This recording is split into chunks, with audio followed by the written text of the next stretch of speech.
ಹಿರಿಯ ಪತ್ರಕರ್ತರು ಸಾಹಿತಿಗಳಾಗಿರ್ತಕ್ಕಂಥ ಶ್ರೀಯುತ ಕರ್ತಿ ಶಿವಾನಂದ ಅವರು ಆಗಮಿಸಿದ್ದಾರೆ. ಅವರಿಗೂ ಸಹ ವಿಶೇಷವಾಗಿರ್ತಕ್ಕಂಥ ಸ್ವಾಗತವನ್ನು ಈ ಸಂದರ್ಭದಲ್ಲಿ ಬಯಸ್ತಾ ಇದ್ದೀವಿ.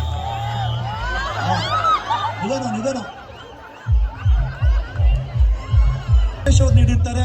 ಅವರಿಗೆ ವಿಶೇಷವಾಗಿರ್ತಕ್ಕಂಥ ಧನ್ಯವಾದಗಳನ್ನು ಈ ಸಂದರ್ಭದಲ್ಲಿ ಬಯಸ್ತಾ ಇದ್ದೇವೆ. ವಿನಾಯಕ ಸೇವಾ ಸಮಿತಿ ಹೊನ್ನೇಕೆರೆ ಇದೆಯಾ? ಅರಣ್ಯ ಇಲಾಖೆ ಕೆಳಗಡೆ ಅರಣ್ಯ ಇಲಾಖೆ ದಯಮಾಡಿ ಅರಣ್ಯ ಇಲಾಖೆಯ ಟೀಮ್ ದಯವಿಟ್ಟು ಕ್ರೀಡಾಂಗಣದ ಒಳಭಾಗದಲ್ಲಿ ಬರಬೇಕು.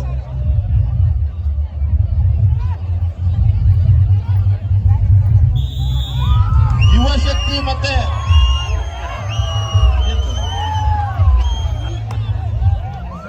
ಟೀಮ್ ರೆಡಿ ಇದೆ. ಶಶಿಗರ್ಗ ಟೀಮ್ ರೆಡಿ ಇದೆ. Catholic association